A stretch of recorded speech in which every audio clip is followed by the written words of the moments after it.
ಅನುದಿನದ ಆಹಾರ ಮೇ 27 ಬುಧವಾರ. ಒಂದನ್ನು ಆರಿಸಿಕೋ. 2 ಸಮುವೇಲ 24ನೇ ಅಧ್ಯಾಯ 12ನೇ ವಚನ. ನಾನು 3 ವಿಧವಾದ ಶಿಕ್ಷೆಗಳನ್ನು ನಿನ್ನ ಮುಂದೆ ಇಡುತ್ತೇನೆ,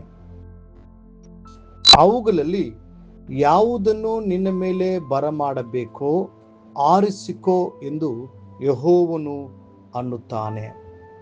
ನಮ್ಮ ಕರ್ತನು ಒಂದನ್ನು ಆರಿಸಿಕೋ ಎಂದು ಹೇಳುತ್ತಾರೆ. ನಮ್ಮ ಮುಂದೆ ಅನೇಕ ವಿಷಯಗಳು ಇರಬಹುದು. ಸಮಸ್ಯೆಗಳು ಮತ್ತು ಹೋರಾಟಗಳು, ಶೋಧನೆಗಳು ಮತ್ತು ಉರುಳುಗಳು, ಅಥವಾ ವಿಭಿನ್ನ ಮಾರ್ಗಗಳು ಹಾಗೂ ಆಯ್ಕೆಗಳು. ಆದರೆ ಪ್ರಶ್ನೆ ಏನೆಂದರೆ, ನೀವು ಏನನ್ನು ಆರಿಸಿಕೊಳ್ಳುವಿರಿ? ನಮ್ಮ ಕರ್ತನು ಪ್ರೀತಿಯಿಂದ ಹತ್ತಿರಕ್ಕೆ ಬಂದು, ಒಂದನ್ನು ಆರಿಸಿಕೋ, ನಾನು ಅದನ್ನು ನಿನಗಾಗಿ ಮಾಡುವೆನು ಎನ್ನುತ್ತಾರೆ. ಆದ್ದರಿಂದ ಗೊಂದಲಕ್ಕಾಗಲಿ ಅಥವಾ ಚಿಂತೆಗಾಗಲಿ ಯಾವುದೇ ಆಸ್ಪದವಿರುವುದಿಲ್ಲ. ಕಾರ್ಮೆಲ್ ಪರ್ವತದ ಮೇಲೆ ಎಲಿಯನು ಜನರಿಗೆ ಸವಾಲನ್ನು ಹಾಕಿದನು.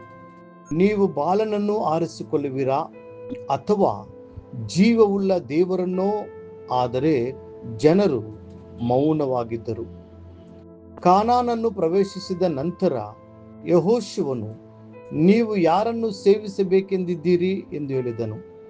ನಂತರ ತನ್ನ ಸ್ವಂತ ಆಯ್ಕೆಯನ್ನು ಹೀಗೆ ಘೋಷಿಸಿದನು, ನಾನು ನನ್ನ ಮನೆಯವರು ಯೆಹೋವನನ್ನೇ ಸೇವೆ ಮಾಡುವೆವು ಅಂದರು.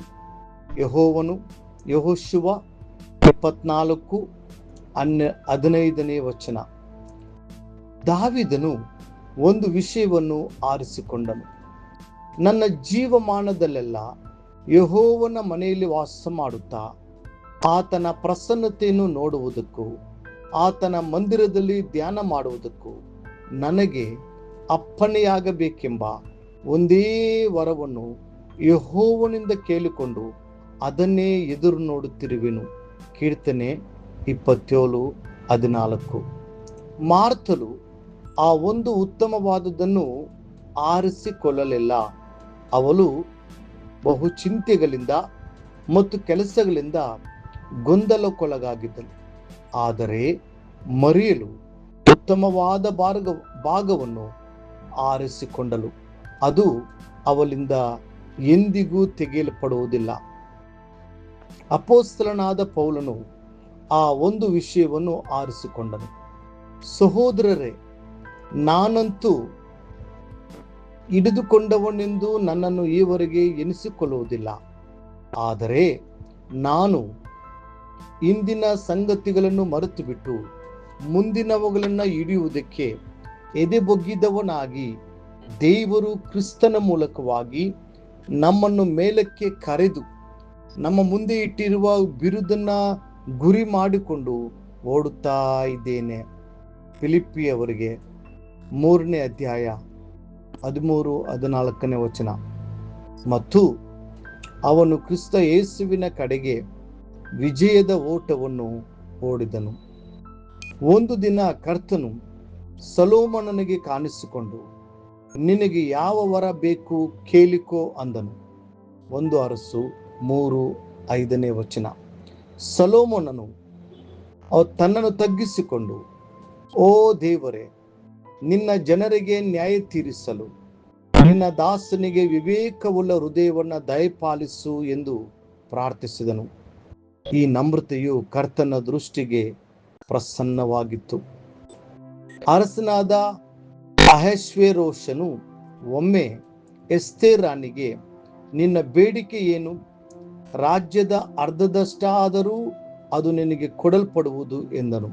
ಎಸ್ತೇರಳು 5ನೇ ಅಧ್ಯಾಯ 3ನೇ ವಚನ. ಎಸ್ತೇರಳು ಮಾಡಿದ ಆ ಒಂದು ವಿನಂತಿಯು ಎಲ್ಲಾ ಯಹೂದ್ಯರಿಗೆ ಬಿಡುಗಡೆಯನ್ನು ತಂದಿತು. ಅವರ ದುಃಖವು ಆನಂದವಾಗಿ ಮಾರ್ಪಟ್ಟಿತು. ಪ್ರಿಯ ದೇವರ ಮಕ್ಕಳೇ, ಆ ಒಂದು ಉತ್ತಮವಾದದ್ದನ್ನು ಆರಿಸಿಕೊಳ್ಳಿ. ನಮ್ಮ ಕರ್ತನು ಖಂಡಿತವಾಗಲೂ ಅದನ್ನು ನಿಮಗೆ ಮಾಡುವನು. ಮುಂದಿನ ಅಧ್ಯಯನಕ್ಕಾಗಿ ದೇವರ ವಾಕ್ಯ. ಸಮಾಧಾನದಿಂದ ಹೋಗು, ಇಸ್ರೇಲ್ ದೇವರು ನಿನ್ನ ಪ್ರಾರ್ಥನೆಯನ್ನು ನೆರವೇರಿಸಲಿ. 1 ಸಮುವೇಲ 1ನೇ ಅಧ್ಯಾಯ 17ನೇ ವಚನ. ಈ ದಿನ ಓದುವ ದೇವರ ವಾಕ್ಯ. ಮುಂಜಾನೆ 2 ಪೂರ್ವಕಾಲ ವೃತ್ತಾಂತ 1, 2, 3 ಅಧ್ಯಾಯಗಳು. ಸಂಜೆ ಯೋಹಾನನು ಬರೆದ ಸುವಾರ್ತೆ 10ನೇ ಅಧ್ಯಾಯ 1ರಿಂದ 23 ವಚನಗಳು. ನಮ್ಮ ದೇವರು ನಿಮ್ಮನ್ನು ಕಾಪಾಡಲಿ.